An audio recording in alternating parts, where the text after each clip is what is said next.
અજીબ તાસીર છે ભારત ભૂમિની, અજીબ તાસીર છે ભારત ભૂમિની. અહીં તો નદી શોધો ને સાગર મળે છે, અહીં તો મહાભારત વાવો ને ગીતા મળે છે. અરે જનક જેવા ખેતર ખેડે ને તો માં સીતા નીકળે છે. ભણવું કોઈ ના કરે. બે જ વસ્તુ એવી છે, સલાહ શિખામણ નથી, દાળ આપવી ગમે, લેવી ના ગમે. એટલે ખરેખર તો અમારા કરતા તમે ધન્યવાદ પાત્ર છો કે તમે શિખામણ લઈ રહ્યા. ઘણું બધું પડ્યું છે, એને બહાર કાઢવા માટે પેલું અંગારા ઉપર રાખ જામી ગઈ હોય પછી ભૂંગળીથી ફૂંકતા પહેલા આ ફૂંકાવ ખબર છે. અત્યારે તો ગેસ આવી ગયું, તો રાગ હટાવી અને તમારામાં આગ પ્રજ્વલિત કરવાનું જે કામ છે તે મોટિવેશનલ સ્પીકર છે. મહાભારતના યુદ્ધની અંદર અર્જુને હથિયાર મૂકી દીધો, નથી લડવું. કેમ તમે હથિયાર મૂકી દીધો તો પરીક્ષામાં આપણું બચવું નહીં. આપણને આવડ પૂછે જેવું જેવું પૂછાયા, અરે જબરું જબરું પૂછાયા, અલી તી આલી આપણું ગજું નહીં. તો કૃષ્ણ ભગવાને અર્જુનને ગીતાનો ઉપદેશ કીધો, એ મોટિવેશનલ સ્પીચ કહેવાય. અને પછી અર્જુન તૈયાર ઘેર મહેમાન આવે તો શીરો બને તો સુખડી બને. આટલા તો ઓપ્શન હતા. અમનાભાઈ જેટલા ઓપ્શન પીઝા, બર્ગર, તો ખબર નહીં જાજુ પાણીપુરી. પહેલા આ લોકો જયારે ટીવી જોતા ને તો એન્ટીના ફેરવતા, ઉપર એક એન્ટીના હોય અને એક ચડ્યો હોય, ગોળ ગોળ ફેરવો કહે છે કે આવ્યું. તો તમે કેવું પડે થોડો થોડો ઝરમરિયો આવો, તમારી જોડે ઓપ્શન વધી જાય એટલે તમે કન્ફ્યુઝ થયા. તમારી જોડે વોટ્સઅપ છે, ફેસબુક છે, ઇન્સ્ટા છે, ટેલિગ્રામ છે, યુટ્યુબ છે, ગૂગલ છે. પહેલા શું ઘરમાં જમવા બને જાય તો પહેલા આપણે ભોગ ધરાવીએ, કોને ધરાવીએ? ભગવાન. હવે તો કોઈ પણ જગ્યાએ જમવા જાય ને તો પહેલો ભોગ તો દરસ પ્રહરી. આત્મવિશ્વાસ રાખવો પડે, આત્મવિશ્વાસ તો હું આ કરી શકીશ. I can do it. જંગલનો રાજા સિંહ કેમ? જંગલનો રાજા ચિત્તો નહીં, જંગલનો રાજા હાથી નહીં, જંગલનો રાજા દીપડો નહીં, તમ સિંહ છે. તો સિંહ કરતો ઘણા ક્વોલિટી વાળો પ્રાણીઓ છે. હાથી સિંહ કરતો વજનમાં વધારે છે, જીરા સિંહ કરતો ઊંચું છે, ચિત્તો સિંહ કરતો ઝડપથી દોડે છે. તો એ સિંહ રાજા કેમ? કારણ કે સિંહ પોતાની જાતને રાજા માને છે. જે દિવસે તમે તમારી જાતને રાજા માનશો ને, તમે તમારી જાતને એમ કહેશો હું તો કરી શકીશ, તો જેટલા રહી ગયા. ઘણા કઈ બોડી લાવો પણ ઓડી લાવો, બોડી લાવો તો ઓડી લાવો. આમે હમણાં ભાઈની અલ્ટોના પાછળ લખ્યું હતું કે મોટી થઈને ઓડી થઈશ. એટલે જો તો ડાર્વિનનો ઉદ્ભવની વાત રાખતો હોય, આ ઘણા તો એવા સાહેબ વચ્ચે બહુ પણ યાદ નહીં રહેતા. એટલી વાર વચ્ચે પણ યાદ નહીં રહેતા. કોઈ તો શેરડીના કોલા ઉપર જાઓ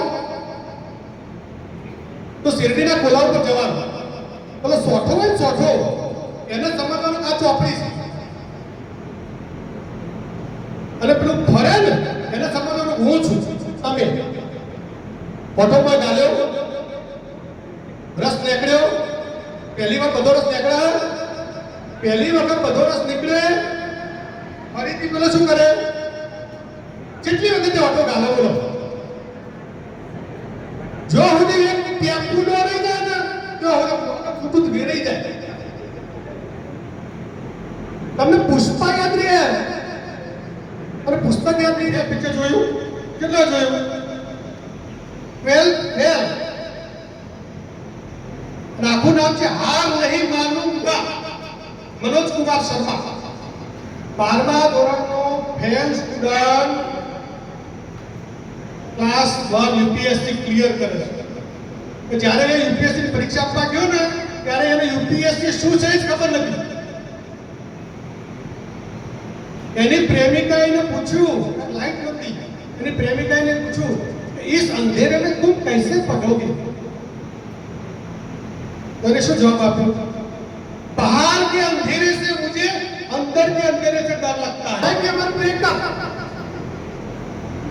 अब्दुल कलाम जिस फ्लाइट के नीचे पड़ते थे, मेरे पास तो एक बल्ब तो है,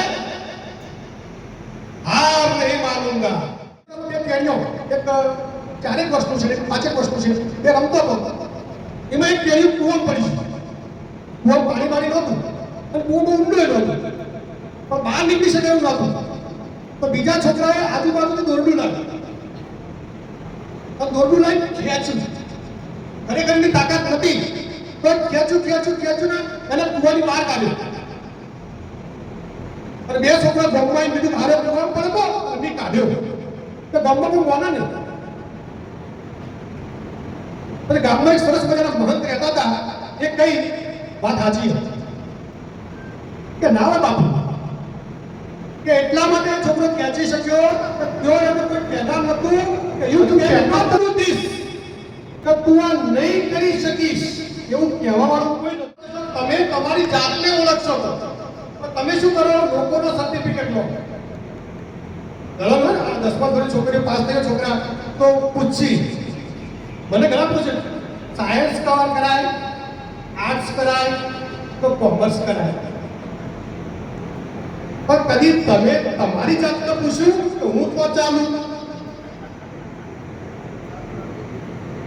તમને ખબર તો પડે કે આપણે લુના ચલાવીએ છીએ, બાઇક ચલાવીએ છીએ, ઇકો ચલાવી શકીએ કે ટ્રક ચલાવી શકીએ. અને પછી પેલા લુના વાળા ટ્રકમાં બેસી જાય પછી મજા ના આવી.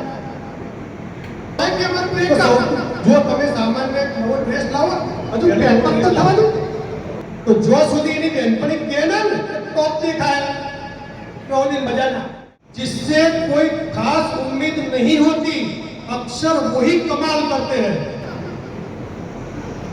हजू પહેલા ભાઈ તો થવાનું ઉમ્મીદ તો આ હું કરશે એ જ કોક ચક્કર કરે. તો પુરુષ જ નથી, તમે તો પુરુષ જ નથી, તમે તો મહાપુરુષ છો. કયો અલંકાર આવે?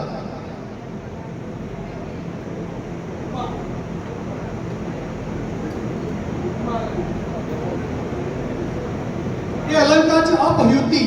કોઈ પણ વસ્તુની ના પાડ્યા પછી એનો વખાણ કરવો. શરૂઆતમાં એવું લાગે તમે તો પુરુષ જ નથી, એટલે પેલો વિચાર કરે પુરુષ નહીં, પછી કહેવાય ના ના તમે મહાપુરુષ છો. તું તો મારી દીકરી નથી, તું તો મારા કાળજાનો પટકો છે. થેન્ક યુ, મને બોલવાની તક આપી એ બદલ સર્વે સમાજનો હું ઋણી છું. ધન્યવાદ, આભાર. ખૂબ સરસ.